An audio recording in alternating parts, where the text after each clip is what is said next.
आयोजित प्रेस वार्ता में मुख्य उद्देश्य ये है कि राजधानी लखनऊ में आज केंद्रीय कार्यकारिणी की बैठक हुई और केंद्रीय कार्यकारिणी में एक निर्णय लिया गया कि सभी प्रकोष्ठ हमारे चल रहे थे मजबूती के साथ, जिसमें महिला प्रकोष्ठ, अधिवक्ता प्रकोष्ठ, पिछड़ा प्रकोष्ठ और बाकी आज जो गठन किया गया है एक नए प्रकोष्ठ का, वो सिख प्रकोष्ठ है, क्योंकि सिखों की भी जनसंख्या ज्यादा है और सिख समुदाय में आज जो सिख प्रकोष्ठ हमारा बाबा साहब भीमराव अम्बेडकर वाहिनी में बनाया गया है, वो कहीं ना कहीं सिख समुदाय के आने से और मजबूत होगा, जिसमें गोरखपुर के में और लखीमपुर खीरी में लखविंदर सिंह जी को जिलाध्यक्ष मनोनीत किया गया है। साथ ही प्रदेश कार्यकारिणी भी मनोनीत कर दी जाएगी जल्द ही। और बाबा साहब भीमराव अम्बेडकर वाहिनी की जो आज मुख्य वार्ता और मुख्य कॉन्फ्रेंस नेपाल में भी हुई, क्योंकि भारत के साथ ही साथ आज नेपाल में भी एक राष्ट्रीय कार्यकारिणी की बैठक की गई,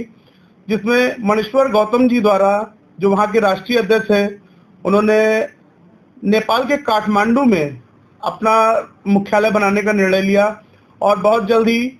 नेपाल में मुख्यालय का उद्घाटन मेरे द्वारा किया जाएगा, जिसमें भारत के सभी जो राष्ट्रीय कार्यकारिणी के कार्यकर्ता और पदाधिकारी हैं वो नेपाल के काठमांडू जाएंगे और दलितों, पिछड़ों और आदिवासियों के हक की बात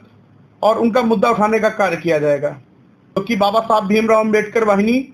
बाबा साहब की एक धरोहर है, जो इस धरोहर को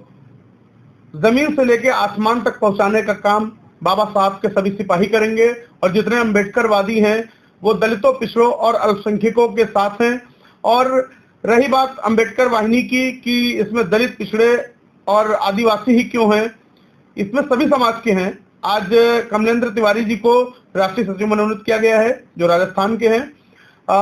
देखिए, बाबा साहब भीमराव अम्बेडकर वाहिनी जो पिछड़ों की बात करता है, पिछड़ा हर समुदाय में होता है, ब्राह्मण हो या ठाकुर हो, जो अपने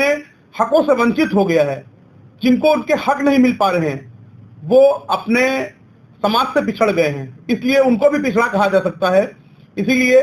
सर्व समाज को लेकर बाबा साहब भीमराव अम्बेडकर वाहिनी कार्य कर रही है। और दलितों, पिछड़ों की बात इसलिए मुख्य रूप से रखी जाती है क्योंकि दलितों, पिछड़ों और मुस्लिमों को हरदम सताया गया है और उनके उत्थान के लिए अम्बेडकर वाहिनी सदैव तत्पर रहेगी।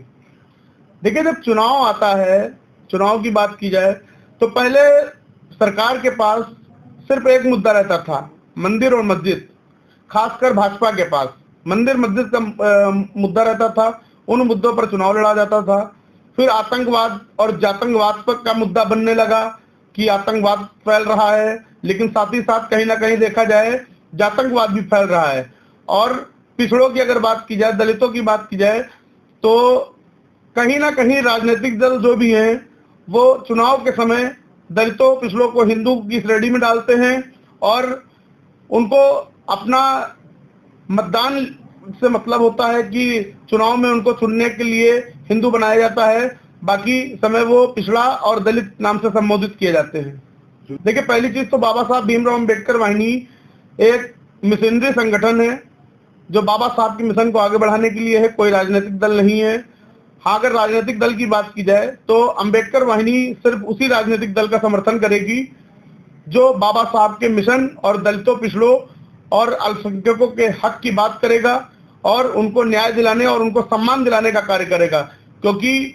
मौजूदा सरकार तो बाबा साहब का संविधान बदलना चाहती है, लेकिन शायद वो भूल रहे हैं कि बाबा साहब का झंडा और बाबा साहब का डंडा बहुत ही मजबूत है। अगर अम्बेडकर वाहिनी सामने आ गई तो संविधान बदलना तो छोड़िए, संविधान छूना भी उनके बस की बात नहीं है। संविधान के मानने वालों को हम समर्थन करेंगे, चाहे वो बहन जी हों, क्योंकि दलितों, पिछड़ों और